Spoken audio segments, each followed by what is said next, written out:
Musulman adam sportsmen boluş kerekpi? Жоқ, шарт емес, бирок ден соолугу чың болгонго аракет кылыш керек, өзүн машыгып караш керек. Ошого кирип алып өмүр бою чуркап жүрүш шарт эмес. Бирок ден соолугу чың болуп машыгып, ошол ден соолугун караш милдеттүү. Анткени хадисте айтылат, күчтүү мусулман күчсүз мусулманга караганда Аллах Таалага жакыныраак. Улак чапкандар, башкалар эң жакшы нерсе. Бирок улак чапканда барып, улакта кыраа кылып, жана ушундай чыгып кеткен азыр. Колунан тартып алып койсоң, аны жанындагы жан-жөкөргө келип, "Сен эмне тартып алдың?" уруп, андай уят болот андай нерсе. Тартип менен болуш керек. Футболдун тартиби бар, волейболдун тартиби, улакка келген табий тартип болуп кетти.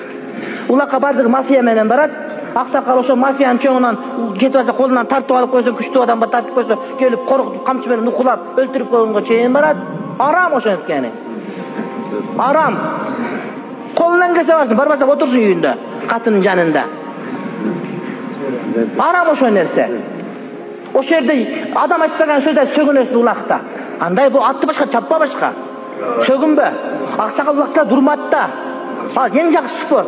Аттын тарбиясы, анткени пайгамбар айтат, алейхиссалам айтат, аялың көңүлүн алып, махабат болсунда өткөргөн убактың, атыңы тарбиялап өткөргөн убактың бош убакыт деп айтылынбайт.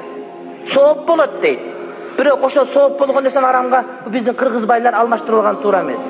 Айткыра балдарга, улакчы балдарыңарга барганда сөкпөсүн, башка кылбасын. А жерде күчтүн иши. Төргөсөң анда келип, катымга барып төргөтүп отур анда. Күч атасын тааныбайт ошо жерде. Тартип менен болуш керек. Уят эле болдук ушу биздин Жалал-Абад өрөөн, чынбы? Каерден улактан жаңжал бизден Жалал-Абадтан чыгат. Өлүп аткандагы бизде, башкасы дагы бизде, мушташып атканы бизде, разборкасы бизде, шарманда болуп. Таластар жөн эле чабат, жакшынак тартип менен болуп. А лейлек жөн эле чабып атат. Жалал-Абад эле бир бала болуп кетти. Адалды арамга чыгара турган болуп калды.